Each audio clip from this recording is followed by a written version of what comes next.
అధ్యాయము 2వ వచనం 3వ వచనం చదువుదాం.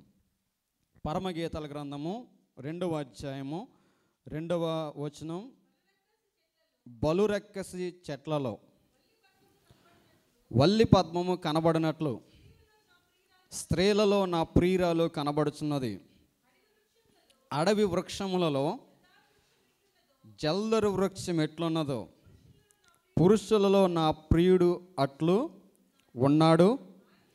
ఆనందభరితనై నేను అతని నీడను కూర్చుంటని, అతని ఫలము నా జిహ్వకు మధురము. దేవుని యొక్క వాక్యాన్ని మనం పరిశీలన చేసినప్పుడు పరమగీతాల గ్రంథము 2వ అధ్యాయాన్ని మనం చదివినట్లయితే, మరొక అందరూ కూడా బైబిల్ తెరిచి 2వ అధ్యాయం ఇప్పుడు మనం చదివినటువంటి 2-3 వచనాలు మనం చూసినట్లయితే కొన్ని విషయాలు మనం చూడగలుగుతాం. మరొక 2వ అధ్యాయము 1 నుంచి 3 వచనాలు మనం చదివినట్లయితే, నేను షారోను పొలములో పోయి పుష్పము వంటి దానను, లోయలో పుట్టు పద్మము వంటి దానను. బలురెక్కసి చెట్లలో వల్లి పద్మము కనబడినట్లు స్త్రీలలో నా ప్రియురాలు కనబడుచున్నది. అడవి వృక్షములలో జల్దరు వృక్షం ఎట్లున్నదో పురుషులలో నా ప్రియుడు అట్లున్నాడు. ఆనందభరితనే నేను అతని నీడను కూర్చుంటని, అతని ఫలము నా జిహ్వకు మధురము. పరమగీతాల గ్రంథాన్ని మనం ధ్యానం చేస్తున్నప్పుడు నేను బైబిల్ గ్రంథం గురించి చెప్తుంటాను. బైబిల్ గ్రంథంలో ఉన్నటువంటి 66 పుస్తకాల్లో కూడా పద్య భాగాలుగా ఉన్నటువంటి కొన్ని పుస్తకాలు, యోబు గ్రంథము, కీర్తనలు, పరమగీతాలు, ప్రసంగి. ఈ పద్య భాగాల గురించి మనం స్టడీ చేసినప్పుడు ఈ యొక్క పద్య భాగాల్లో ఉన్నటువంటి వర్ణన ఒక రీతిగా ఉండడాన్ని మనం చూడగలుగుతాం. పరమగీతం, ఇంగ్లీష్లో దీన్ని అంటారు సాంగ్ ఆఫ్ సాంగ్స్ అంటారు. అంటే గీతాలకే గీతం, అంటే ఉన్నటువంటి పాటలన్నిటికంటే పెద్ద పాట అనమాట. పరమగీతం అంటే ఇది చాలా పెద్ద పాట. చాప్టర్ 1 నుంచి ఉన్నటువంటి ఆ 8 చాప్టర్స్ కూడా మనం స్టడీ చేస్తే 1 నుంచి 8 అధ్యాయం వరకు ఉన్నటువంటి ఇదంతా కూడా ఒక సాంగ్. రాజులు రాసిన మొదటి గ్రంథము 4వ అధ్యాయము 32వ వచనం ఒకసారి మనం చదివితే, రాజులు రాసిన మొదటి గ్రంథము 4వ అధ్యాయం 32వ వచనం ఒకసారి చదువుదాం. రాజులు రాసిన మొదటి గ్రంథము, అతడు 3000 సామెతలు చెప్పెను, 1005 కీర్తనలు రచించను. ఇది ఎవరు రాశారంటే సొలొమోను రాసినట్లుగా మనందరూ కూడా తెలుసు. బైబిల్ ఎంతమంది చదివే అనుభవాన్ని కలిగి ఉంటారో, బైబిల్ చదివే అనుభవాన్ని కలిగి ఉన్న వారందరూ కూడా తెలుసు పరమగీతాలు ఎవరు రాశారు అని. ప్రతి వారు కూడా తెలుసు పరమగీతాలు ఎవరు రాశారు. సొలొమోను రాశాడు. సొలొమోను ఎన్ని గీతాలు రాశాడట? ఓన్లీ పరమగీతమే రాయలేదు. ఎన్ని రాశాడట? కీర్తనలో 1005, 1005 కీర్తనలు రాశాడు సొలొమోను. నేను దీని గురించి చెప్పినప్పుడు అలా చెప్తుంటాను, ఎందుకంటే మీకు గుర్తు రావాలని. ఈ 1005 సాంగ్స్ రాస్తే ఈ 1005 సాంగ్స్లో కొన్ని వచనాలు మాత్రమే, కొన్ని కీర్తనలు మాత్రమే బైబిల్ గ్రంథంలో పెట్టబడ్డాయి. కీర్తన గ్రంథంలో కొన్ని కీర్తనలు మనం చూడగలుగుతాం. అంతకు మించి ఈ పరమగీతాలు మనం చూస్తే ఇది కూడా ఎవరి చేత రాయబడిందంటే సొలొమోను చేత రాయబడింది. సొలొమోను చేత రాయబడినటువంటి ప్రేమ కావ్యం అంటారు దీన్ని. ఎందుకంటే this is called love story. ఒక ప్రియుడు ఒక ప్రియురాలకు ఉన్నటువంటి ఒక అన్యోన్య సహవాసాన్ని ఈ యొక్క పరమగీతాల్లో వర్ణించడాన్ని మనము చూడగలుగుతాం. ఈ పరమగీతాలను మనం స్టడీ చేస్తున్నప్పుడు ఎక్కువగా మనకు కనిపించేది ప్రియుడు గురించి, ప్రియురాలు గురించి మనము చూడగలుగుతాం. ఈ పరమగీతాలు, ప్రసంగి, సామెతలు, ఈ 3 గ్రంథాలు కూడా ఎవరు రచించారంటే సొలొమోను రచించాడు. సొలొమోను యొక్క లైఫ్ స్టైల్ మనం చూసినప్పుడు సొలొమోను రాజులందరికంటే అపరిమితమైన జ్ఞానం కలిగిన వాడు. బైబిల్ గ్రంథంలో అన్నిటికంటే అందరికంటే ఎక్కువ జ్ఞానం కలిగిన వాడు సొలొమోను. దేవుడు సొలొమోనుకి అపరిమితమైన జ్ఞానాన్ని ఇచ్చాడు. ఎందుకంటే తనకి ఎలా ప్రార్థన చేయాలో తెలియనటువంటి రోజుల్లోనే దేవుడు ఆయన్ని రాజుగా నియమించినప్పుడు సొలొమోను చేసిన ప్రార్థన, ఈ మహా గొప్ప జనాంగానికి తీర్పు తీర్చే జ్ఞానాన్ని నాకెమ్మని సొలొమోను ప్రార్థన చేస్తే, సొలొమోను యొక్క ప్రార్థన మెచ్చి దేవుడు ఏమన్నాడంటే, సొలొమోన్ నీకు అపరిమితమైన జ్ఞానాన్ని నీకు ఇస్తున్నాను అని సొలొమోనుకు దేవుడు అపరిమితమైన జ్ఞానాన్ని ఇచ్చాడు. చాలాసార్లు దేవుడు మనకి ఇచ్చినటువంటి అపరిమితమైన జ్ఞానాన్ని మనం దేని కొరకు వాడాలంటే దేవుని పని కొరకు వాడాలి. చాలాసార్లు దేవుడు మనకి ఇచ్చినటువంటి జ్ఞానాన్ని మనం దేని కొరకు వాడడానికి ఇష్టపడమంటే దేవుని పని కొరకు వాడడానికి ఇష్టపడం, కానీ లోక సంబంధం పని కొరకు వాడడానికి మనము ఇష్టపడతాం. అందుకే సొలొమోను యొక్క లైఫ్ స్టైల్లో మనం చూసినట్లయితే దేవుడిచ్చిన అపరిమితమైనటువంటి ఆ జ్ఞానాన్ని ఎండ్ టైంలో సొలొమోను దేనికి వాడాడంటే దేవునికి కాకుండా ఏదైనా ఇంకా శ్రేష్టమైనది ఏదైనా ఉన్నదా అని ప్రపంచంలో ఎదగడం ప్రారంభించాడు. అందుకే ప్రసంగి రాసినటువంటి గ్రంథంలో స్టార్టింగ్ ఏం చెప్తాడంటే వ్యర్థము సమస్తము వ్యర్థం అని చెప్పేసి అక్కడ ఆ యొక్క ప్రసంగి గ్రంథాన్ని రాయడాన్ని మనం చూస్తాం. ఎందుకంటే సొలొమోను యొక్క ఉద్దేశం ఏంటంటే ప్రపంచంలో సంథింగ్ ఏదో తనకేదో తృప్తినిస్తుంది, తను తెలియనటువంటి విషయాలు ఇంకా తెలుసుకోవాలని యాంగ్జైటీతో ఏం చేశాడంటే ప్రపంచంలో ఉన్న ప్రతి విషయం మీద కాన్సన్ట్రేషన్ చేసి దాని మీద రీసెర్చ్ చేయడం మొదలుపెట్టి చివరికి ఏమనుకున్నాడంటే ఈ ప్రపంచంలో ఉన్నదంతా కూడా వ్యర్థం. అంత టైం వేస్ట్ అయిన తర్వాత అనుకున్నాడు, నేను అనవసరంగా ఇంత టైము వేస్ట్ చేసుకున్నాను అని అనుకున్నాడు. చాలాసార్లు మనకి ఎప్పుడు అనిపిస్తుంది అంటే మనకు ముందు తెలియదు టైం వాల్యూ అయిపోయిన తర్వాత తెలుస్తుంది. చాలామందిని మనం చూస్తాం, చదివిన తర్వాత వెంటనే జాబ్ చూసుకోరు. చదివిన తర్వాత 10 సంవత్సరాలు అయిపోతే ఆ తర్వాత తెలుస్తుంది. వెనక్కి తిరిగి చూస్తే ఏం కనిపిస్తుంది అంటే 10 సంవత్సరాల టైం ఎలా కనిపిస్తుంది అంటే అనవసరంగా నేను ఇంత సమయాన్ని వ్యర్థం చేసుకున్నాను. మీరు ఎప్పుడైనా సరే జాబ్కి వెళ్ళినప్పుడు వాళ్ళు అక్కడ చూస్తారు, నువ్వు ఏ ఇయర్ కంప్లీట్ చేసావో చూస్తారు. ఆ ఇయర్ నుంచి నువ్వేం చేసావో మొదలు పెడతారు. టెల్ అబౌట్ యువర్ సెల్ఫ్ అంటారు. మీలో ఎవరైనా ఇంటర్వ్యూ ఫేస్ చేస్తే తెలుస్తుంది. టెల్ అబౌట్ యువర్ సెల్ఫ్ అన్నప్పుడు మనం చెప్తుంటాం, మన ఇంట్రడక్షన్ మనం చెప్తుంటాం, నేను ఈ స్కూల్లో చదివాను, ఈ కాలేజీలో చదివాను, నా యొక్క డిగ్రీ నా పీజీ టైంలో కంప్లీట్ అయింది అని అడిగినప్పుడు ఇమీడియట్గా వారు వేసే ప్రశ్న, ఇది కంప్లీట్ చేసిన తర్వాత అప్పటి నుంచి ఎప్పటి వరకు నువ్వు ఏం చేసావు అంటారు. అంటే వారు వేసే ప్రశ్న ఏంటంటే ఈ టైంలో నువ్వు ఏ ఉద్యోగమో చేసావు, ఆ ఉద్యోగం ఏం చేసావు అనే టైంలో మనకు కొన్నిసార్లు ఉద్యోగం చేయకపోతే ఎలా అనిపిస్తుంది అంటే అదంతా కూడా గ్యాప్ లాగా అనిపిస్తుంటుంది. అప్పుడు అనిపిస్తుంటుంది నువ్వు ఏ జాబ్కి వెళ్ళినా సరే ప్రశ్న వేసినప్పుడు నువ్వు ఎంత సమయాన్ని వ్యర్థం చేసుకున్నావో ఆ సమయం అంతా కూడా నీకు ఏమనిపిస్తుంది అంటే అయ్యో అనవసరంగా నేను ఇన్ని సంవత్సరాల టైంని నేను వ్యర్థంగా చేసుకున్నాను అని అనిపిస్తుంది. అందుకే ఈ యొక్క టైము ఎప్పుడు కూడా టైమ్ ఈజ్ మనీ అంటారు. టైంని ఎవడైతే మనీతో పోల్చుకుంటాడో వాడి యొక్క లైఫ్ ఎప్పుడు కూడా ఎలా ఉంటుందంటే ఆశీర్వాదకరంగా ఉంటుంది. చాలామందికి టైం యొక్క వాల్యూ తెలీదు. సొలొమోనుకి దేవుడు ఇచ్చినటువంటి జ్ఞానాన్ని సొలొమోను దేవుని కొరకు కాకుండా దేవుని కంటే ఎక్కువగా ఏదో సంథింగ్ ప్రపంచంలో ఏదో ఉంది జ్ఞానాన్ని కనుగొందామని చెప్పేసి ప్రపంచంలో తిరుగులాడాడు. కానీ కడకి ఏం తేల్చాడంటే ప్రపంచంలో ఉన్నదంతా కూడా వ్యర్థం. ఫైనల్గా ఏం తేల్చాడంటే ఒకడు అన్నపానములు పుచ్చుకొని సంతోషంగా ఉండుట కంటే ఎక్కువైన సంతోషం ఏది కూడా లేదు. సొలొమోను యొక్క లైఫ్ స్టైల్ మనం పరిశీలన చేసినప్పుడు అతడు తినే ఆహారము, అతడు త్రాగే ఆ యొక్క పాత్రలన్నీ కూడా దేంతో చేయబడ్డాయంటే బంగారంతో చేయబడ్డాయి. సొలొమోను దినాల్లోనట వెండి ఎన్నికకు రాలేదట. సొలొమోను దినాల్లో వెండి ఎన్నికకు రాలేదు. ఎన్నికకు రాకపోవడం అంటే ఎగ్జాంపుల్ ఏంటంటే రోడ్డు మీద వెళ్తున్నప్పుడు వెండి దొరికితే ఎవడన్నా ఆ వెండి ఏముందలరా, వెండి ఎవడకు కావాలి అని ఊరన్నమాట. వెండి అంత చులకనైపోయింది. సొలొమోను దినాల్లో అంత రిచ్గా దేవుడు సొలొమోనుని నడిపించాడు, ఆశీర్వదించాడు. అయితే సొలొమోను ఈ యొక్క ప్రసంగి, సామెతలు, ఈ యొక్క పరమగీతాలు, ఈ యొక్క గ్రంథాలు మనం చూసినప్పుడు ఈ యొక్క బైబిల్ చరిత్ర ప్రకారం మనం చూస్తే ఈ యొక్క పరమగీతాలు అనేది తన యవ్వన కాలంలో ఉన్నప్పుడు రాసినటువంటి గ్రంథంగా చెప్తారు పరమగీతాలు. ఎందుకంటే సర్వసాధారణంగా లవ్ లెటర్స్ ఎప్పుడు రాస్తాం? లవ్ లెటర్స్ ఎప్పుడు రాస్తాం? 50 సంవత్సరాలు లవ్ లెటర్ రాస్తాడా? రాయడు. లవ్ లెటర్ ఎప్పుడు రాస్తాం? కాలేజ్ టైంలో, టీనేజ్లో ఉన్నప్పుడు, యంగేజ్లో ఉన్నప్పుడు ఈ యొక్క కావ్యాలు రాయాలని అనిపిస్తుంటుంది. నాది రాజమండ్రి వీటీ కాలేజ్ అనమాట. అయితే ఈ వీటీ కాలేజ్ నుంచి మేము కొన్నిసార్లు ఆ బ్రిడ్జ్ దగ్గరికి వెళ్ళి సరదా కూర్చుని ఉండేవాళ్ళం. కూర్చుని ఉంటే అక్కడ చాలా డిఫరెంట్ కైండ్ ఆఫ్ పీపుల్స్ కనిపిస్తుంటారు అనమాట. రకరకాల ప్రజలు కనిపిస్తుంటారు అక్కడ. ఒకసారి అక్కడ కూర్చొని రాస్తున్నాడు అనమాట.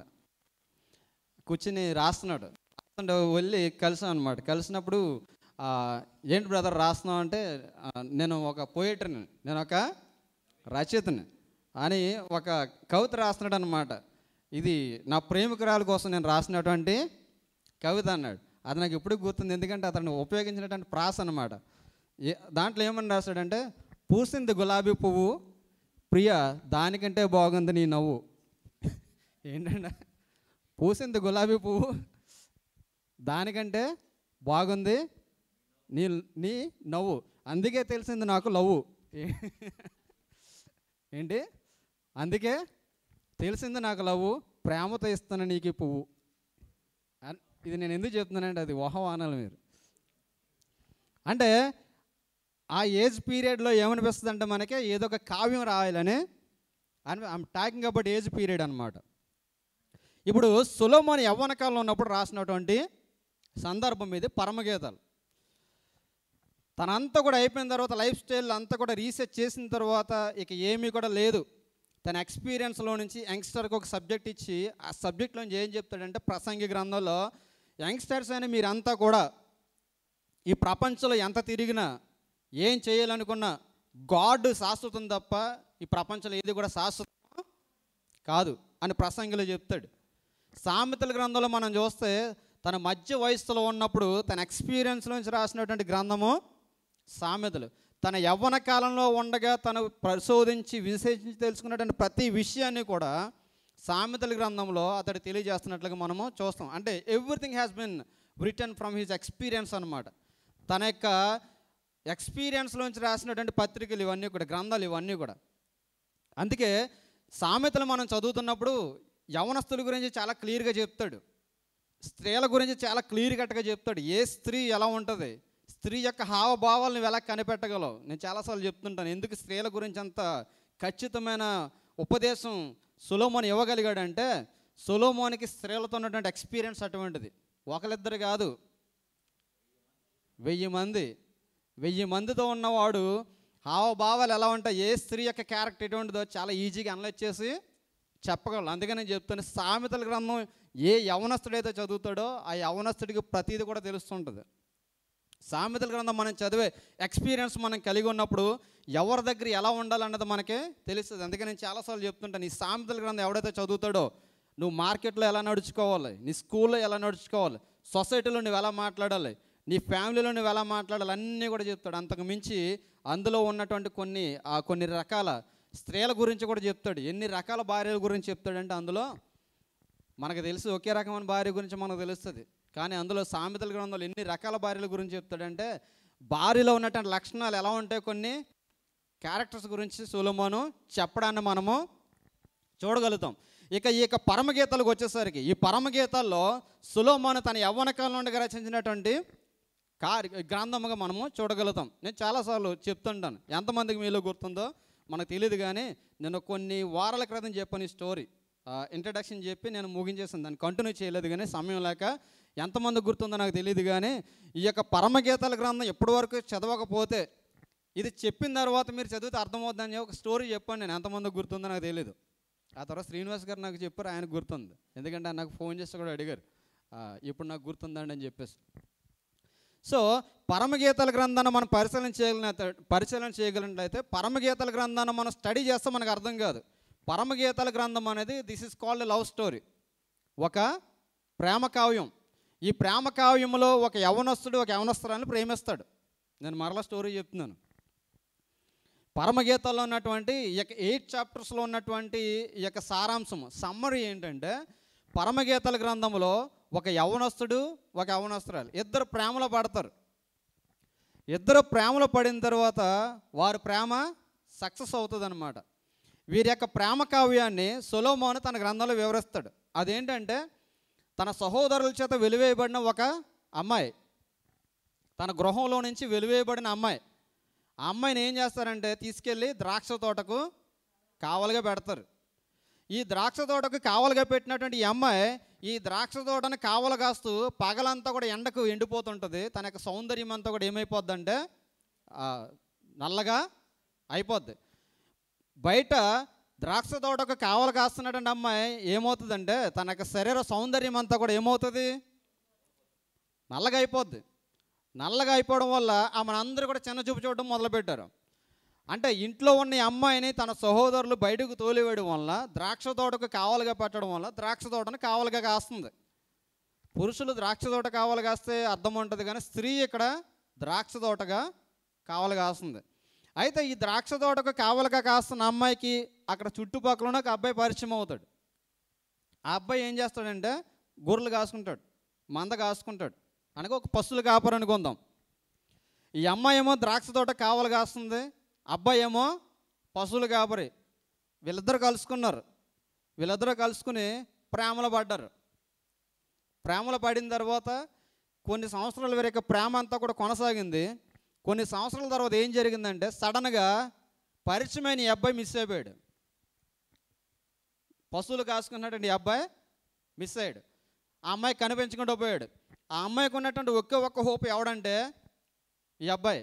ఎందుకంటే ఆదరణ లేని అమ్మాయికి ఎవరి ద్వారా ఆదరణ కలిగింది? ఈ అబ్బాయి ద్వారా ఆదరణ కలిగింది. ఎందుకంటే ఫ్యామిలీలో ఎవరు కూడా అమ్మాయిని పట్టించుకోవట్లేదు. There is no background. ఆ అమ్మాయికి సరైన బ్యాక్గ్రౌండ్ లేదు. ఎవరు కూడా అమ్మాయిని సరి చూసుకునే పరిస్థితులు లేవు. అటువంటి టైంలో పరిచయం అయ్యాడు ఈ అబ్బాయి. ఆ అమ్మాయిని చాలా బాగా చూసుకుంటున్నాడు. ఆ అమ్మాయి బాగోగులన్నీ చూసుకుంటున్నాడు. ఆ అమ్మాయికి అన్నీ కూడా నేర్పిస్తున్నాడు. అన్నీ కూడా నేర్పిస్తుంటే సడన్గా అబ్బాయి కనిపించడం మానేశాడు. కనిపించడం మానేసేసరికి ఈ అమ్మాయికి పరిస్థితి ఎలా ఉందంటే గందరగోళ పరిస్థితి అయిపోయింది. గందరగోళ పరిస్థితి అయిపోయిన తర్వాత ఒక రకమైన డిప్రెషన్లోకి వెళ్ళిపోతే ఆ తర్వాత కొన్ని రోజుల తర్వాత కొన్ని సంవత్సరాల తర్వాత ఏం జరిగిందంటే సడన్గా ఒక పల్లకి మీద ఒక అబ్బాయి తీసుకురాబడుతున్నాడు. ఒక రాజకుమారుడు తీసుకుని రాబడుతున్నాడు అనమాట. రాజకుమారుడిగా తీసుకుని రాబడుతుంటే ఆ రాజకుమారుడు దేని మీద వస్తున్నాడు? పల్లకి మీద వస్తున్నాడు. రాజ సైనికులు ఆ పల్లకిని మోసుకుంటూ వస్తున్నారు. అందరూ కూడా అంటున్నారు, ఏంటి ఆ పల్లకి ఎవరిదంటే ఆ పల్లకి మన రాజుగారు అయిన సొలొమోన్ది. ఆ సొలొమోను పల్లకిని అందరూ కూడా మోసుకొస్తున్నారంటే సొలొమోనుని పల్లకిలోంచి మోసుకొస్తుంటే ఆ పల్లకిని మోసుకొస్తున్నటువంటి ఆ యొక్క పరిస్థితులన్నీ కూడా ఎలా ఉన్నాయంటే ఆ పల్లకిని మోసేవారంతా కూడా వివిధ రకాలైనటువంటి సుగంధ ద్రవ్యాలతో కూడినటువంటి వాసనలతో కూడినటువంటి ఆ యొక్క సుగంధ సంభారములన్నీ కూడా ధరించుకోవడం వల్ల ఆ పరిస్థితులన్నీ కూడా ఎలా మారిపోయినాయి అంటే ఆహ్లాదకరంగా మారిపోయాయి. ఆహ్లాదకరంగా మారిపోతుంటే ఈ పల్లకిని తీసుకొస్తున్నారు. ఈ పల్లకిని తీసుకొస్తుంటే ఏం జరుగుతుందో అర్థం కావట్లేదు. ఈ పల్లకి మాత్రం ఎవరి దగ్గరకు వస్తుందట? ఎక్కడో బయట ఎండకు పశువుల యొక్క ద్రాక్ష తోట కాసుకున్నటువంటి ఈ అమ్మాయి దగ్గరికి పల్లకి తీసుకుని రాబడుతుంది. తీసుకుని రాబడి ఈ పల్లకి అంతా కూడా ఎవరి దగ్గరికి తీసుకొచ్చి ఆపారంటే ఈ యొక్క ద్రాక్ష తోటకి కావాలి కాస్తున్న ఈ అమ్మాయి దగ్గరికి తీసుకొచ్చి ఆపారు. ఇప్పుడు ఆ పల్లకిలోంచి దిగి వస్తున్నాడు యవనస్తుడు. కొన్ని సంవత్సరాల క్రితం పరిచయం అయ్యాడు. ఎలా పరిచయం అయ్యాడు? పశువుల కాపరిగా పరిచయం అయ్యాడు. కొన్ని సంవత్సరాలు మరుగు చేయబడ్డాడు. ఆ తర్వాత మరలా పల్లకిలో తీసుకురాబడ్డాడు. తీసుకురాబడుతున్నట్టు అబ్బాయి డైరెక్ట్గా ఎవరి దగ్గరకు వస్తున్నాడు అంటే నల్లగా ఎండకు మాడిపోయినటువంటి అమ్మాయి దగ్గరికి తీసుకుని రాబాడు. అమ్మాయి దగ్గరికి వస్తున్నాడు. అమ్మాయి దగ్గరికి వస్తుంటే అమ్మాయి ఇమాజిన్ చేసుకోలేకపోతుంది అనమాట. అప్పటి వరకు కూడా ఎలా ఉన్నాడు? ఒక సామాన్యమైన వ్యక్తిలో ఉన్నాడు. అప్పటి వరకు కూడా ఒక పశువుల కాపరిగా ఉన్నాడు. ఇప్పుడు ఈ అమ్మాయి దగ్గరికి ఎలా వస్తున్నాడంటే రాజకుమారుడిగా వస్తున్నాడు. అక్కడ ఉన్న పరిస్థితులన్నీ కూడా మారిపోయాయి. ఇప్పుడు ఈ అమ్మాయి దగ్గరికి ఎందుకు వస్తున్నాడంటే అతనున్న పల్లకిలో ఈ అమ్మాయిని కూర్చోబెట్టుకుని ఎక్కడికి వెళ్ళడానికి తీసుకొస్తున్నాడంటే అంతఃపురానికి తీసుకెళ్ళడానికి మరలా ఎవరి దగ్గరికి వస్తున్నాడో ఈ అమ్మాయి దగ్గరికి వస్తున్నాడు. ఇప్పుడు ఈ అమ్మాయి యొక్క పరిస్థితి ఎలా ఉంటుందంటే చూడండి, ఎవరు లేనటువంటి పరిస్థితిలో ఈ అబ్బాయి చాలా బాగా ప్రేమించాడు. పశువుల కాపరిగా వెళ్ళిపోయాడు. ఇక నిరీక్షణ కోల్పోయినటువంటి ఆ పరిస్థితిలో మరలా అదే వ్యక్తి రాజకుమారుడిగా వచ్చి ఏ పల్లకిలో అయితే వచ్చాడో అదే పల్లకిలో ఈ అమ్మాయిని తీసుకెళ్ళడానికి వచ్చాడు. ఇప్పుడు ఈ అమ్మాయి పరిస్థితి ఎలా ఉంటుంది? ఆనందంతో మూలికి గొంతులేసే పరిస్థితిలో ఈ అమ్మాయి ఉంటుంది. ఇప్పుడు అప్పటి వరకు కూడా ఆ చుట్టుపక్కల ఉన్న వారందరూ కూడా అమ్మాయిని చూస్తున్నారట. ఈ అమ్మాయిని చూసి అంటున్నారు, యెరూషలేము కుమార్తెలందరూ కూడా అంటున్నారు, నల్లదే, దీన్ని ఎవడు పెళ్లి చేసుకుంటాడు రా అంటున్నారట. దీన్ని ఎవడు ప్రేమిస్తాడు? దీని ముఖం ఎంత నల్లగుంది అంటున్నారట. కానీ ఇప్పుడు ఆ అమ్మాయి కోసం ఏ అమ్మాయినైతే చిన్న చూపు చూస్తున్నారో, ఏ అమ్మాయినైతే హేళన చేస్తున్నారో ఆ అమ్మాయి కొరకు వచ్చిన వాడు ఎవరంటే సాక్షాత్తు అంతఃపురంలో రాజుగా నివాసం చేస్తున్నటువంటి రాజు ఇప్పుడు ఆ అమ్మాయి దగ్గరికి వచ్చాడు. అందుకంటది, యెరూషలేము కుమార్తెలేరా, నేను నల్లని దానినైనను నేను సౌందర్యవంతురాలను. చాలామందికి ఉన్నటువంటి బ్యాడ్ క్వాలిటీ ఏంటంటే, అమ్మాయిలకు ఉన్నటువంటి బ్యాడ్ క్వాలిటీ, ఎప్పుడు మీ అందాన్ని మీరు చూడరు, మీ అందాన్ని మీరు ఎప్పుడు పొగుడుకోరు. ఎవరు అందాన్ని పొగుడతారు తెలుసా? పక్క వాళ్ళ అందం మీకు అందంగా కనబడుతుంది, అందుకే పక్క వాళ్ళు ఉండడానికి ట్రై చేస్తారు. మీరుగా ఉండడానికి ట్రై చేయరు. పక్క వాళ్ళు ఏ ఇయర్ రింగ్ పెట్టుకుంటే నెక్స్ట్ ఇయర్కి నేను అదే పెట్టుకోవాలి. పక్క వాళ్ళు ఏ మోడల్ చీర కడితే నేను అదే మోడల్ చీర కట్టాలి. సమంత పాలన సినిమాలో ఈ యొక్క శారీ కట్టిందంటే నేను సమంత శారీనే కట్టాలి. సమంత ఆ యొక్క సినిమాలో ఈ బ్లౌజ్ కుట్టించుకుందంటే నేను సేమ్ అదే రకంగా ఇమిటేషన్ అనమాట. ఈ ఇమిటేషన్ మీరు చేస్తారు తప్ప ఐఎమ్ బ్యూటిఫుల్ అని మీరు అనుకోరు. నేను చాలా అందంగా ఉన్నాను. నేను లాస్ట్ ఇయర్ ఒకసారి మీకు గుర్తు చేసినట్టు గుర్తు, జాన్ ఇయర్ అయిపోతున్నప్పుడు, last year 6th class complete అవుతున్నప్పుడు ఆ టీచర్ మా పేరెంట్స్కి ఒక మెయిల్ పెట్టిందనమాట. మెయిల్ పెట్టి మీరు మాకు ఇచ్చిన సపోర్ట్ని బట్టి మీకు థ్యాంక్స్ అని చెప్తూ వాళ్ళకు కూడా కొన్ని లెటర్స్ రాసిందనమాట. లెటర్ రాసి అందులో 3 words మీరు లేచిన వెంటనే చెప్పుకోవాలి అని చెప్పేసి అంది. అందులో నాకు అన్నీ గుర్తులేవు, కానీ లేచిన వెంటనే ప్రతి స్టూడెంట్ మీరు లేచిన వెంటనే మీకు మీరు చెప్పుకోవాల్సింది ఏంటంటే, ఐఎమ్ స్ట్రాంగ్, నేను చాలా బలమైన వాడిని, ఐ కెన్ డూ ఎనీథింగ్, నేను ఏదైనా చేయగలను.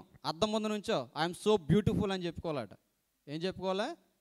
నేను చాలా అందగానే, నా పళ్ళు ఎత్తుకున్నాయి, నా జుట్టు రాలిపోయింది, నా ముక్కు వంకరగా ఉంది, నా చెవి వంకరగా ఉంది అంటే లేనివి కూడా జరుగుతుంటాయి.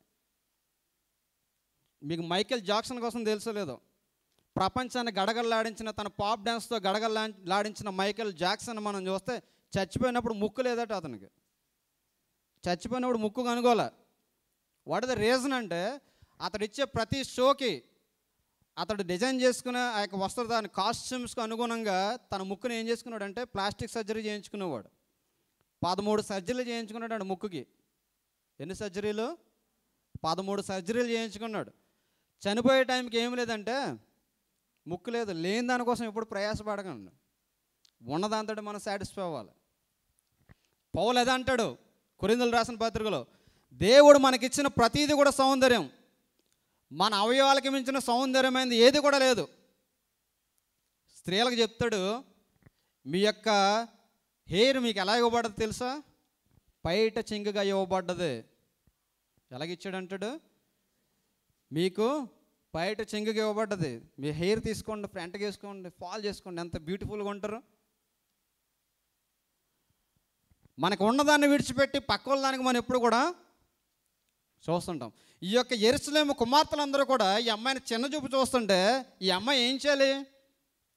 ఇంట్లోకి వెళ్ళి ముసుగొట్టుకుని ఏడాలి, అవునా కదా? ఇంట్లోకి వెళ్ళి అందరూ కూడా నన్ను చిన్న చూపు చూస్తున్నారని చెప్పేసి ఏడాలి. ఏడడానికి కూడా అమ్మాయికి సోర్స్ లేదు. ఎందుకంటే ఆ అమ్మాయిని డైరెక్ట్గా ఇంట్లో నుంచి తోలేశారు. వాళ్ళ అన్నదమ్ములతో చెప్పుకోవడానికి లేదు, వాళ్ళ అమ్మతో చెప్పుకోవడానికి లేదు. అయినప్పుడు కూడా అంటుంది, నేను యెరూషలేము కుమార్తెల నల్లని దానిని నేను సౌందర్యవంతురాలను అని. మీరు చెప్పుకుంటారు అలాగా? ఇక్కడ ఉన్నవాళ్ళు చెప్పుకుంటారు. మీరు చెప్పుకునే దమ్ము ధైర్యం మీకు ఉందా? ఉందా మీకు? ఎప్పుడు చూసినా పక్కోళ్ళనే పోగొడతాం మనం. ఎప్పుడు చూసినా పక్కోళ్ళనే మనము చూస్తాం. మీకు ఒకటి తెలుసో తెలీదో, మనకు రాలిపోయి ఒక వెంట్రుక కూడా ప్రపంచంలో ఎవడో క్రియేట్ చేయలేడు. ఒక వెంట్రుక క్రియేట్ చేయమనండి అంటే గాడ్ మన పట్ల అంత శ్రద్ధ తీసుకున్నాడు. చాలాసార్లు మనం అనుకుంటాం నాకు ఈ టైప్ హెయిర్ ఉంటే బాగుందని మనం అనుకుంటాం, కానీ గాడ్కి తెలుసు మనకి ఏ టైప్ హెయిర్ కావాలో, మన ఫేస్కి ఏది మ్యాచ్ అవుతుందో అన్నీ తెలుసు గాడ్కి. నీ వాక్ స్టైల్ ఎలా ఉంటే బాగుంటుందో దేవుడికి తెలుసు. నీ ఫేస్కి ఏ హెయిర్ ఉంటే బాగుంటుందో దేవుడికి తెలుసు. నీకు ఏ రకమైన పళ్ళు ఉంటే బాగుంటుందో అన్ని గాడ్కి. దేవుడిచ్చిన ప్రతి దాన్ని బట్టి కూడా మనం ఏం చెప్పుకోవాలంటే థ్యాంక్స్ చెప్పుకోవాలి. థ్యాంక్స్ చెప్పుకోకుండా మనకు లేని దాన్ని మనం కోరుకున్నట్టు ఉన్నాయి కోల్పోతాం, మైకేల్ జాక్సన్ లాగా. ఇక్కడ ఈ స్త్రీ, ఈ యొక్క యవనస్తుడు వచ్చేసరికి అందరూ కూడా అనుకుంటున్నారు, చిన్న చూపు చూసిన వారు అందరూ కూడా ఏంట్రా రాజుగారి పల్లకి ఎక్కడికి వెళ్తుందంటే, ఈ పల్లకి ఎక్కడికి వెళ్తుంది? అందరి చేత చిన్న చూపు చూడబడుతున్న అమ్మాయి దగ్గరికి వెళ్తుంది. కానీ ఈ అమ్మాయి కొన్న కాన్ఫిడెంట్ ఏంటి తెలుసా? నేను ఎంత నల్లని దాని అయినప్పటికీ నేను సౌందర్యం. అందుకే అంటాను పాజిటివ్ వైబ్స్. చాలామంది స్టేటస్లు పెడుతుంటారు కదా, వైబ్స్ అంటారు. ఈ పాజిటివ్ వైబ్స్ ఎప్పుడు కూడా మనలో ఉండాలి. మనం మాట్లాడే ప్రతి మాట కూడా ఎలా ఉండాలి తెలుసా? అది పాజిటివ్గా ఉండాలి. కొంతమంది మాట్లాడతారు, వాడితో ఉన్నవారిని కూడా ఏం చేస్తారు? వాడితో ఉన్నవారిని కూడా నీరసం చేసేస్తారు. ఎప్పుడు చూసినా ఆ మాటలని కూడా ఎలా ఉంటాయంటే పాజిటివ్గా ఉండవు. ఎప్పుడు చూసినా ఎలా ఉంటాయంటే నెగిటివ్ మాటలు మాట్లాడుతుంటారు. మా పెద్దమ్మ ఒక ఆవిడ ఉంటుంది, ఆవిడంతే. అంటే ఆ సమయానికి సందర్భంగా ఎలా మాట్లాడో తెలియదు. ఒకసారి ఏం జరిగిందంటే మా పక్కనే వాళ్ళు బట్టలు ఉతుకుతారనమాట, వాళ్ళు పాపం చాకల వాళ్ళు. ఒక అమ్మాయిని ఒక ఊరిచ్చి పెళ్లి చేశారు. వాళ్ళ వైఫ్ అండ్ హస్బెండ్కి గొడవ అయింది. వైఫ్ అండ్ హస్బెండ్కి గొడవ అయితే ఆ అమ్మాయి అక్కడి నుంచి బయలుదేరి వచ్చిందని ఎవరో ఫోన్ చేశారు, మీ చెల్లికి వాళ్ళ ఆయనకి గొడవ అయిందమ్మా, ఆ అమ్మాయి అక్కడి నుంచి బయలుదేరి వచ్చేసిందంటే ఒక 8-9 అవుతుంది టైము, ఆ అమ్మాయి ఇంకా రాలేదు. వీళ్ళని భయపడుతున్నారంటే అయ్యి బాబా ఏ లారీ ఎక్కిందో, ఏ డ్రైవరు తీసుకుని వెళ్ళిపోయాడు అని చెప్పేసి అందరూ కూడా కంగారు పడుతున్నారు. కంగారు పడుతుంటే పెద్దలు ఏమనాలి చెప్పండి? ఏమవుదమ్మా కంగారు పడికి వచ్చేద్దాను అలా. ఇవిడు అంటది, ఏ డ్రైవర్ తీసుకుపోవడానికి మీ చెల్లి పెద్ద అందగత్త ఏంటమ్మా అన్నది.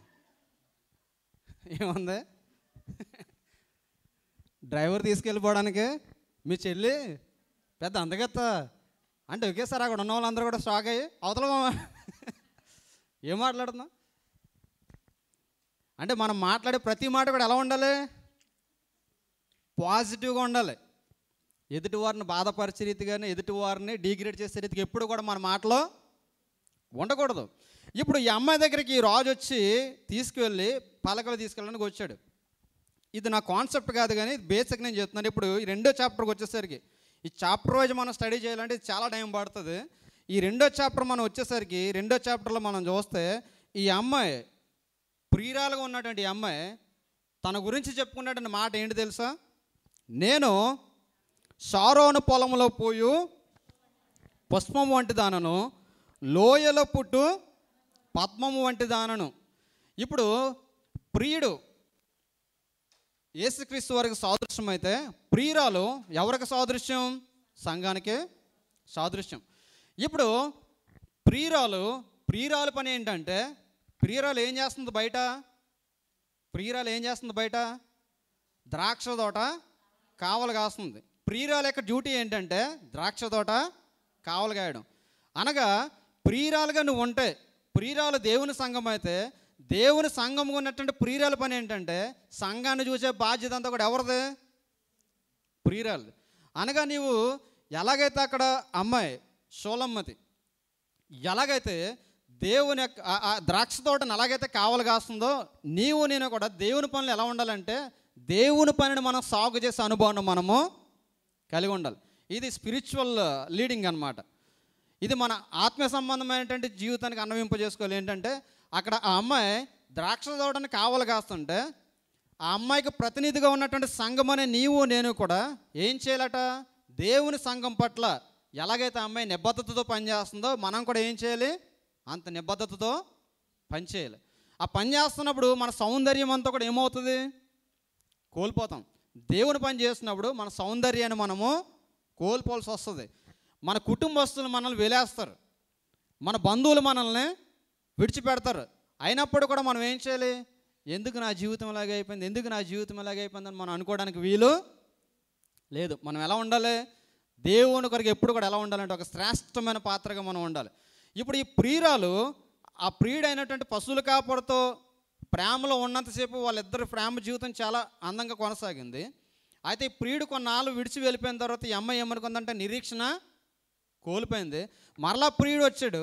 ఆ ప్రియుడు వచ్చి ఏం చేస్తున్నాడంటే ప్రియురాలుగా ఉన్నటువంటి ఈ అమ్మాయిని తను వచ్చినటువంటి ఆ పల్లకిలోనే తీసుకుని వెళ్ళి ఎక్కడికి తీసుకెళ్తున్నాడు? అంతఃపురానికి తీసుకెళ్తున్నాడు. దీంట్లోంచి మనం నేర్చుకోవాల్సినటువంటి స్పిరిచువల్ స్టోరీ ఏంటంటే యేసుక్రీస్తు వారు మన కొరకు వచ్చారు. మన కొరకు వచ్చి ఆత్మలకాయ కాపరిగా ఆయన ఉన్నాడు. ఆత్మలకాయ కాపరిగా ఉండి ప్రాణం అర్పించి ఆయన వెళ్ళిపోయిన తర్వాత ఆయన మరలా ఏమన్నాడు అంటే నేను మరలా తిరిగి వస్తాను, నేను ఉండే స్థలంలో మీరును ఉండులాగన మీ కొరకు నేను స్థలం సిద్ధపరిచి వస్తాను అని చెప్పేసి వెళ్ళాడు. కాబట్టి ఇప్పుడు ఆయన వచ్చే సమయానికి మనం కూడా ఎలా ఉండాలంటే ఈ ప్రియురాలు వాళ్ళు ఎలా ఉండాలి? సిద్ధపాటు కలిగిన అనుభవాన్ని మనం కలిగి ఉండాలి. ఇది స్పిరిచువల్ థియరీ. యేసుక్రీస్తు వారు ఎలా వెళ్ళారో అలాగే మరలా తిరిగి వస్తారు. ఆయన ఎక్కడ ఉంటాడో అక్కడ మనం తీసుకెళ్ళడానికి ఆయన మన కొరకు వస్తాడు. ఆయన వచ్చే టైంలో మనం ఎలా ఉండాలంటే సిద్ధపాటు కలిగిన అనుభవం ఉండాలి. ఇప్పుడు ఆయన వచ్చే టైం వరకు కూడా ఈ స్త్రీ ఎలా ఉందంటే నిరీక్షణ కోల్పోయినటువంటి స్త్రీగా ఉంది. అంతేకాకుండా ఇక్కడ అంటుంది నేను సారోను పొలములో పూయు పుష్పము వంటి దానను, లోయలో పుట్టు పద్మము వంటి దానను, బలు రెక్కసు చెట్లలో వల్లి పద్మము కనబడినట్లు స్త్రీలలో నా ప్రియురాలు. ఇక్కడ చూస్తే ప్రియురాలు ప్రియుడు గురించి చెప్తున్నాడు, ప్రియుడు ప్రియురాలు గురించి చెప్తుంది. తన అందాన్ని గురించి తను పొగుడుకోవడం, ప్రియుడు అందాన్ని గురించి ఈమె పొగడం, ప్రియురాల అందాన్ని ఏమో ప్రియుడు పొగడం. ఇప్పుడు భార్య లేనివారు భర్తను ఏమనాలి? పెంట మోగందన్న, నీ పెంట మోగింది నాకు కనబడుతున్నాను అనుకో, ఎలా ఉంటుంది? భార్య అంత అందగతి కాకపోయినా కనీసం కన్విన్స్ చేయడానికి ఏం చెప్తారు? నువ్వు చాలా అందంగా ఉన్నావు, నువ్వు చాలా బ్యూటిఫుల్గా కనబడుతున్నావు అని చెప్పాలి. అలా చెప్పినప్పుడు వాళ్ళలో కొంచెం ఏముంటుంది? ఒక సాటిస్ఫాక్షన్ ఉంటుంది. నువ్వు నీ ముఖం అని చెప్పేసి అస్తమాట తిడుతున్నావు అనుకో, వాళ్ళకి ఏమనిపిస్తుంది? నిన్న వాడు బాధ చెప్పుకోలేకంటే నిన్న ఒక వీడియోలో వాడు అంటున్నాడు అనమాట, చూడండి మా ఆవిడ పెళ్ళిలో ఎంత బాగా కనబడుతుంది, ఎప్పుడు చూసినా నైటీ వేసుకుని కొబ్బరి నూనె రాసుకుని దీన్ని 365 రోజులు చూస్తుంటే చిరాకు తప్ప ఏమీ రావట్లేదు. ఆ పెళ్ళి ఎంత బాగా కూర్చొని చూడండి, ఎంత శారీ బాగా కట్టుకుని ఎంత బాగుందో. ఎలా ఉంటే రోజు ఎవరికైనా ముద్దు వస్తుంది, కానీ నైటీ వేసుకుని కొబ్బరి నూనె నెట్టుకుని దరిద్రంగా కూర్చుంటే ఎలా ప్రేమించాలనిపిస్తుంది అని అంటున్నాడు ఒక. నేను అంటే ఎప్పుడు కూడా నువ్వు ఎలా ఉండాలంటే నీ సౌందర్యం గురించి, నీ భర్త పొగిడే రీతిగా, నీ సౌందర్యం గురించి భర్త నిన్ను ఇష్టపడే రీతిగా నీవు ఉండాలి. ఇక్కడ మనం చూస్తే ఈ యొక్క అమ్మాయి చెప్తుంది, నేను ఎటువంటి దాన్నంటే నేను సారోను పొలంలో పోయు పుష్పం వంటి దానను, లోయల పుట్టు పద్మం వంటి దానను. ఇక్కడ ప్రియుడు అంటున్నాడు, బలురెక్కస జట్లలో వల్లి పద్మము కనబడినట్లు స్త్రీలలో నా ప్రియురాలు కనబడుచున్నది. ఈ 3వ వచనం నా కాన్సెప్ట్. ఈరోజు నా కాన్సెప్ట్ ఏంటంటే, అడవి వృక్షములలో జల్దరు వృక్షం ఎట్లున్నదో పురుషులలో నా ప్రియుడు అట్లున్నాడు. ఆనందభరితనే నేను అతని నీడను కూర్చుంటని, అతని ఫలము నా జిహ్వకు మధురం. ఇక్కడ ప్రియురాలు తన ప్రియుడు గురించి చెప్తున్నటువంటి మాట ఏంటి తెలుసా? ఇదిగో నా ప్రియుడు నాకు ఎలా కనబడుతున్నాడు తెలుసా? ఎలా కనబడుతున్నాడట? అడవి వృక్షములలో జల్దరు వృక్షం ఎట్లున్నదో పురుషులలో నా ప్రియుడు అట్లున్నాడు. అడవి వృక్షాలు అన్నీ ఉన్నాయి. అడవి వృక్షాల్లో మరలా ఒక స్పెసిఫిక్ ట్రీ ఉందట. దాని పేరు ఏం పేరు? జల్దరు వృక్షం. జల్దరు వృక్షం ఏమంటారు? Apple tree. తమ్ముడు చాలా ఫాస్ట్గా చెప్పాడు. జల్దరు వృక్షం అనుకున్నట్టండి. అరే రాజు వస్తాడు, డిస్ప్లే చేయి. ఇది ఇక్కడ ఉంది చూడండి. As the apple tree among the trees of the wood. జల్దరు వృక్షము అంటే అది ఎటువంటి ఏ యొక్క చెట్టుకు సాదృశ్యం అట? అది అడవి. ఏ చెట్టు? Apple tree. అడవి చెట్లు చాలా ఉంటాయి. అడవి చెట్లలో నా ప్రియుడు ఎలా ఉన్నాడని చెప్తుందంటే, ఎలా ఉన్నాడట? యాపిల్ చెట్లో ఉందట. యాపిల్ చెట్లో ఉన్నాడట. యాపిల్ చెట్లో ఉండడమే కాకుండా ఏమంటుందంటే, పురుషులలో నా ప్రియుడు అట్లున్నాడు. ఆనందభరితనే నేను అతని నీడను కూర్చుంటని, అతని ఫలము నా జిహ్వకు మధురం. ఈ యాపిల్ ట్రీకి ఉన్నటువంటి క్వాలిటీస్ ఏమో చెప్తుంది. యాపిల్ ట్రీకి ఉన్నటువంటి క్వాలిటీస్ ఏంటంటే, ఈ యాపిల్ ట్రీ ఏం చేస్తుందట? దాని నీడను ఎవడ కూర్చున్నా ఏమిస్తుందట? నీడేస్తుంది. యాపిల్ ఇస్తుంది. అది ఏమిస్తుంది? యాపిల్. ఎవరికన్నా ఒంట్లో పోవాలంటే మొట్టమొదటి తీసుకెళ్ళే ఫ్రూట్ ఏంటి? ఏం తీసుకెళ్తారు? Apple tree. యాపిల్ ట్రీ ఎక్కడ పడితే అక్కడ దొరుకుతుందంటే, ఎక్కడ పడితే అక్కడ పెరగదు అది. యాపిల్ ట్రీ ఎక్కడైతే పెరుగుతుందో ఒక ప్రత్యేకమైన స్థానంలో పెరుగుతుంది అది. ఎక్కడ పడితే అక్కడ పెరిగే ట్రీ కాదు అది. అంటే ప్రియుడు ఎక్కడ పడితే అక్కడ దొరికేవాడు కాదు, ఎక్కడ పడితే అక్కడ నివాసం చేసేవాడు కాదు. ప్రియుడికి ఒక ప్రత్యేకమైన స్థానం ఉంటుంది, ఒక ప్రత్యేకమైనటువంటి క్వాలిటీస్ ఉన్నాయి. ఆ క్వాలిటీ ఎటువంటిదంటే, ఒక యాపిల్ ట్రీ వల్ల ఉన్నాడట. ఈ యాపిల్ ట్రీ వల్ల ఉన్నటువంటి ఈ ప్రియుడట ఎలా ఉన్నాడట? అడవి వృక్షంలో జల్దరు వృక్షం ఎట్లున్నదో, అంటే మనం ఎలా వెళ్తుంటే, మనం చూసుకుంటూ వెళ్తుంటేనట ఏ ట్రీ కూడా మనల్ని అట్రాక్ట్ చేయదట. కానీ యాపిల్ ట్రీ అక్కడ ఉందంటే అది వెంటనే ఎలా ఉంటుందట? మన కంటికి చాలా ఆకర్షిస్తుందట. అంటే పాతకాలంలో ఉన్నటువంటి నానుడు ఏంటంటే, ఈ యొక్క పాలస్తీనా ప్రాంతంలో ఉన్నవారు, ఈ పాలస్తీనా ప్రాంతంలో నివాసం చేసేవారు, ఎవడైనా బలహీనంగా ఉన్నాడంటే, ఎవడైనా రోగగ్రస్తుడు ఉన్నాడంటే, ఆ రోగగ్రస్తునిగా ఉన్నవాడికి ఏం చేసేవారట?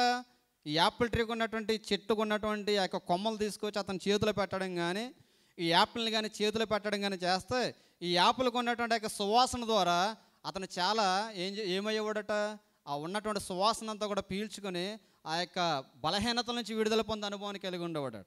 ఎవడన్నా రోగగ్రస్తుడైతే ఆ రోగగ్రస్తుడిగా ఉన్నవాడికి తీసుకొచ్చి ఏం చేసేవాడట, చేతిలో ఈ యాపిల్ ఫ్రూట్ని పెట్టడం కానీ, లేదంటే యాపిల్కి సంబంధించినటువంటి ఆ ఆకులు తీసుకొచ్చి పెట్టడం కానీ చేస్తే ఆ యొక్క ప్రాంతం అంతా కూడా ఎలా అయ్యేదట, రోగగ్రస్తంగా ఉన్నట్టు ప్రాంతం అంతా కూడా ఆహ్లాదకరంగా మారిపోతాడు. అందుకే యాపిల్ చెట్టు కింద కూర్చున్నవాడు ఎలా ఉంటాడట, ఒక ప్రక్క చెట్టుకున్నటువంటి సువాసన అంతా కూడా ఉంటుందట. రెండోదిగా ఆకలి అయితే ఆ చెట్టుకున్నటువంటి ఫ్రూట్ తింటే చాలట, ఎలా ఉంటుంది, చాలా రిలాక్సేషన్గా ఉంటుంది. మీకు తెలుసో తెలియదో, మీకు కావాలంటే ఇంటికి వెళ్ళి సైంటిఫిక్గా మీరు చూడండి. రోజుకు ఒక యాపిల్ తిన్నవాడట గుండె జబ్బు బారిన పడ్డాట. రోజుకు ఒక యాపిల్ తిన్నవాడు గుండె జబ్బులు రావట. అందుకే మా ప్రీవియస్ కంపెనీలో కూడా మా CEO డాక్టర్ అనమాట, స్టాఫ్కి ఏం చేసేవాడంటే రోజుకి ఆఫ్టర్నూన్ ఒక యాపిల్ ఇచ్చేవాడు అనమాట. యాపిల్స్ ఉండు తినమని. ఆ యాపిల్ తింటే దేనికి దూరంగా ఉంటారట, గుండె జబ్బులకి దూరంగా ఉంటారు. దట్ మీన్స్ యాపిల్ది ఎలా పనిచేస్తుంది, యాపిల్ ఒక మెడిసిన్ లాగా పనిచేస్తుంది. ఇప్పుడు ఈ స్త్రీ ఆ యొక్క ప్రియుడి గురించి చెప్తున్న మాట, నా ప్రియుడు ఎలా ఉన్నాడో తెలుసా, అడవి వృక్షములో జల్దరు వృక్షం ఎట్లున్నదో పురుషులలో నా ప్రియుడు అట్లున్నాడు.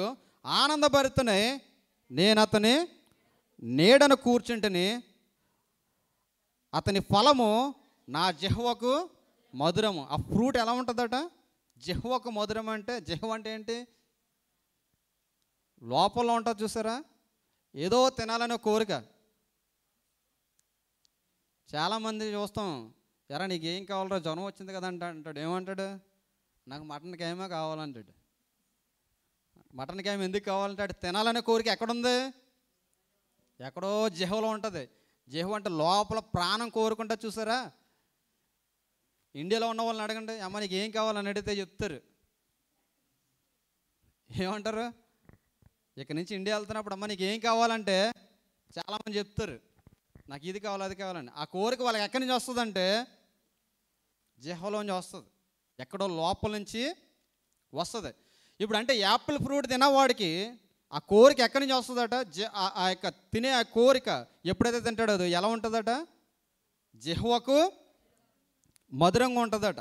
అంటే ఇప్పుడు తన ప్రియుడి గురించి అనగా తను ప్రేమించి తను ఎక్కడికైతే తీసుకెళ్ళబోతున్నాడో ఆ ప్రియుని గురించి ఆమె చెప్తున్నమాట ఏంటి తెలుసా, నా ప్రియుడు ఎలా ఉన్నాడంటే జల్దరు వృక్షం వల్ల ఒక ప్రత్యేకమైన స్థానం కలిగిన వాడు.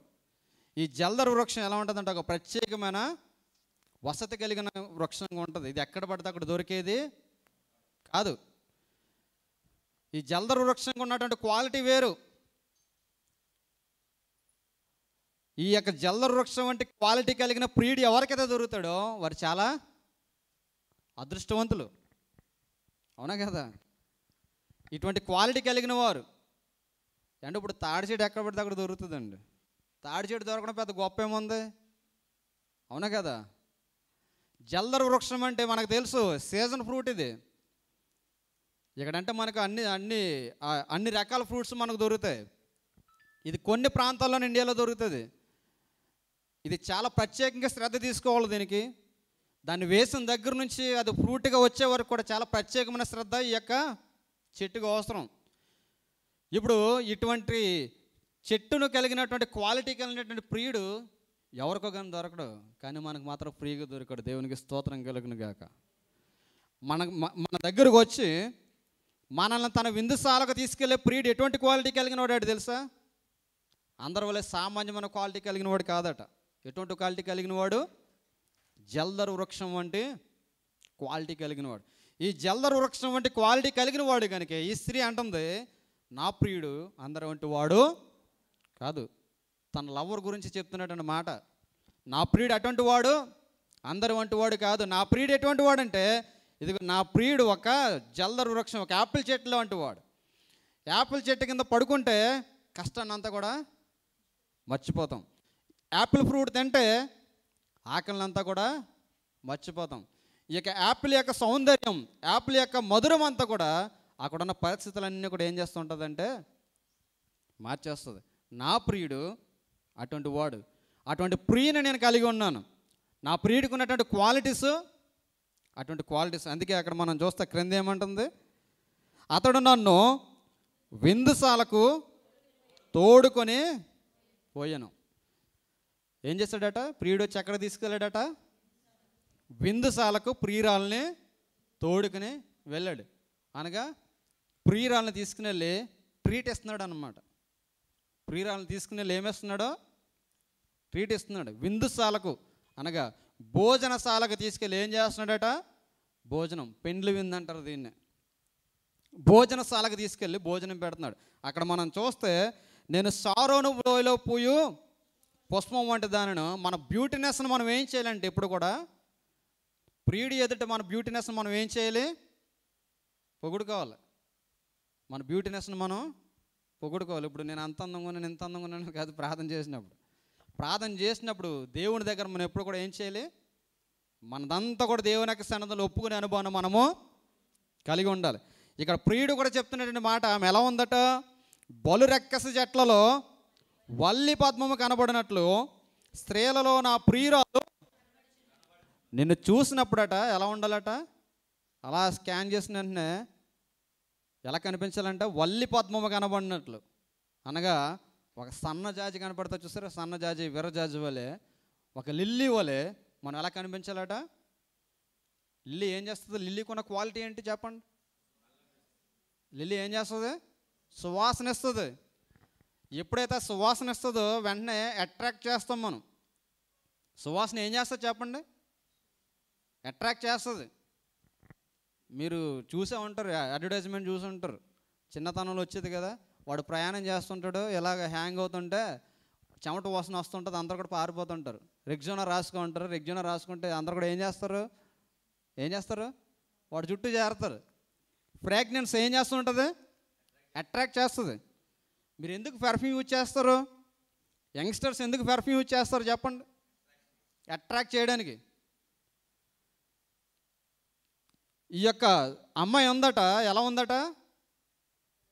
బలు రెక్కస చెట్లలో వల్లి పద్మంలో ఉందట. చుట్టూ ఉన్నటువంటి విపరీతమైనటువంటి జనాంగం కలిగినటువంటి జనాంగంలో ఈ అమ్మాయి మాత్రం ఎలా కనిపిస్తుందట? వల్లి పద్మం, ఒక ఇల్లు వలె కనిపిస్తుంటే, అంతమంది బలు రెక్కస చెట్లు అంటే అందులో చేయి పెడితే ఏమవుతుంది? బలు రెక్కస అంటే అందులోనే మనకు అర్థమవుతుంది. బలు రెక్కస అంటే అందులో చేయి పెడితే మామూలుగా రాదు, అన్నీ గీసుకుని వస్తాయి. అటువంటి టైంలో కూడా ఈ అమ్మాయి ఎలా ఉందట? అందులో వల్లి పద్మాల కనబడుతుందట. ఆ అమ్మాయి సువాసన గట ప్రియుడు అట్రాక్ట్ అయ్యి ఆ బలు రెక్కస చెట్ల మధ్యలోకి వెళ్ళి కూడా ఆ యొక్క పుష్పాన్ని కోసుకోవడానికి ఏమాత్రం కూడా వెనక తీయట్లేదట. అంటే ఆ అమ్మాయి అంత సౌందర్యాన్ని, అంత మధురమైన అనుభవాన్ని కలిగి ఉంది. అంటే ఒక ప్రియురాలుగా, ఒక విశ్వాసగా ఉన్నటువంటి నీవు నేను కూడా ఒక ప్రియుడిగా ఉన్నటువంటి మన క్రీస్తుకు, మన దేవునికి మనం ఎలా కనిపించాలంటే, ఎలా కనిపించాలి? బలు రెక్కస చెట్లా కనిపించాలా, లేదంటే ఒక వల్లి పద్మాలా కనిపించాలా? బలు రెక్కస చెట్ల దగ్గరికి ఎవడన్నా వెళ్తాడా? వెళ్ళడు. ఎందుకంటే దాని దగ్గరికి వెళ్తే గీసుకుంటాయని. కొంతమంది అదే క్యారెక్టర్ కలిగి ఉంటారు. ఎందుకంటే ఎవరి జోలికి వెళ్ళినా ఆవిడ జోలికి మాత్రం వెళ్ళకంటారు. ఈ యొక్క లిల్లీ చెట్టును మనం చూస్తాం. మనం దారి వైపు నుంచి వెళ్ళిపోతున్నప్పుడు ఏదైనా ఒక సువాసన తగిలినప్పుడు మనకు వెంటనే ఏమనిపిస్తుంది? ఈ లిల్లీ తోటల దగ్గర నుంచి వెళ్తున్నప్పుడు చాలా సువాసన వస్తుంటుంది. అందుకే చాలామంది అంటుంటారు అక్కడ పాములు కూడా ఉంటాయి అంటారు. ఎందుకు? ఆ వాసనకే వస్తాయని, అట్రాక్ట్ అవుతాయని. ఇంకా చెప్పాలంటే బోల్డ్ ఆత్మీయ సత్యాలు ఉంటాయి, మనకి టైం లేదు. కాబట్టి ఈ యొక్క ఉదయకాల సమయంలో నేను చెప్పేది ఏంటంటే, నీవు బలు రెక్కస చెట్లలో ఒక విశ్వాసం ఉన్నటువంటి నీవు ఎలా ఉండాలంటే, ఒక ప్రత్యేకమైన స్థానాన్ని నీ చుట్టూ ఉన్నటువంటి పరిస్థితులు బలు రెక్కస చెట్ల వల్ల ఉన్నప్పటికీ కూడా, పరిస్థితులన్నీ కూడా ప్రతికూలంగా ఉన్నప్పటికీ కూడా నీవు ఎలా ఉండాలి తెలుసా? క్రీస్తు కొరకు వల్లి పద్మంలో కనబడినప్పుడు క్రీస్తు బలు రెక్కస చెట్ల మధ్యలో ఉన్నటువంటి నిన్ను తీసుకురావడానికి ఏ మాత్రం కూడా వెనకాడకుండా వస్తాడట. You have to protect your character. అది మన ప్రియుడు ఎటువంటి వాడట? జల్దరు వృక్షం వల్ల ఉన్నటువంటి వాడు. ఈ జల్దరు వృక్షంగా ఉన్నటువంటి ఈయన దగ్గరికి వస్తానట, మనకి ఏం కలుగుతుందట? నేను అతని నీడను కూర్చుంటని, అతని ఫలము నా జిహ్వకు మధురము. ఈ మధురమైనటువంటి మనకి సేద తీర్చేటువంటి ప్రియుడి దగ్గరికి వస్తే ఏం చేస్తాడట? మన జీవితాన్ని సస్యశ్యామలంగా మారుస్తాడట. మార్చడం కాకుండా ఎక్కడ తీసుకెళ్తాడట? విందుసాలకి ఆయన ఎక్కడ ఉంటాడో మనల్ని అక్కడికి తీసుకెళ్తాడు. ఎక్కడ పడితే అక్కడ వదిలేసేవాడు కాదు ప్రియుడు అంటే. ప్రియుడు అంటే ఎవరు? విందుసాలకు తీసుకెళ్ళి ఎందుకు తీసుకెళ్తారు విందుసాలకు? అక్కడ డిఫరెంట్ కైండ్ ఆఫ్ పీపుల్స్ కనబడతారు. డిఫరెంట్ కైండ్ ఆఫ్ పీపుల్స్ కనబడినప్పుడు అక్కడ ఏం చెప్తాడు తెలుసా? ఏమని చెప్తాడు? She is my girl friend. ఏమంటాడు? ఈమె నా ప్రియురాలు. చాలామందిని చూస్తాం భార్యలను కూడా తీసుకెళ్ళడానికి ఇష్టపడరు. ఎందుకంటే వాళ్ళ డిగ్నిటీ లోపిస్తుందని. అదే చదువుకోలేని అమ్మాయి అనుకో, చదువుకోలేని అమ్మాయిని అందరి మధ్యలోనే తీసుకుని వెళ్తే నా పరువు పోద్దని చాలామంది ఏం చేస్తారు? తీసుకుని వెళ్ళరు. అదే ఈ భర్త చదువుకోలేదనుకో, చదువుకోలేని భర్త కూడా వెళ్ళడానికి చదువుకున్న అమ్మాయి ఏం చేస్తుంది? కానీ ప్రియుడు ఏం చేస్తున్నాడు తెలుసా? ఆ అమ్మాయి నల్లదైనప్పటికీ కూడా ఏం చేస్తున్నాడట? విందుసాలకు తీసుకెళ్తున్నాడు. ఎందుకు తెలుసా? అందరికీ పరిచయం చేయడానికి. ఏమని పరిచయం చేస్తాడు అక్కడ? ఇదిగో బలు రెక్కస చెట్లలో నా గర్ల్ ఫ్రెండ్ ఎటువంటిది తెలుసా? వల్లి పద్మం వంటిది. She so beautiful. ఆమె యొక్క సువాసన ఎలా ఉంటుందో తెలుసా అని చెప్పేసి ఆమె యొక్క సువాసన అందరికీ పరిచయం చేయడానికట ఎక్కడ తీసుకెళ్తున్నాడు? విందుసాలకు తీసుకెళ్తున్నాడు. ఇప్పుడు విందుసాలకు తీసుకెళ్తున్నాడు అంటే అమ్మాయి ఎలా ఉంది? లిల్లీ ఫ్లవర్లో ఉంది. లిల్లీ ఫ్లవర్గా ఉన్నటువంటి ఈ అమ్మాయి విందుసాలకు తీసుకుని వెళ్తే ఆ విందుసాలలో ఉన్నటువంటి పరిస్థితి అంతా కూడా ఎలా మారుతుంది? చాలా సువాసనగా మారుతుంది. సువాసనగా మారినటువంటి అమ్మాయి వైపు అందరూ చూడడానికి ఇష్టపడరా? అంటే he's trying to show to the people. అంటే నిన్ను ప్రపంచానికి పరిచయం చేయడానికి ఆ ప్రియుడు ఎప్పుడు కూడా ఇష్టపడే ప్రియుడు. ఇటువంటి ప్రియుని మనం కలిగి ఉన్నాం. జల్దర వృక్షం వంటి ప్రియుడు, మన ప్రాణానికి సేద తీర్చే ప్రియుడు. ఇటువంటి ప్రియుడు ప్రపంచంలో మీరు ఎక్కడైనా కనుగొంటారో లేదో నాకైతే తెలియదు, కానీ నేనైతే కనుగొనలేను. అందుకే నేను ప్రేమలో పడ్డాను. మీరు కూడా కావాలంటే పడండి. May God bless you all. Amen. ఈ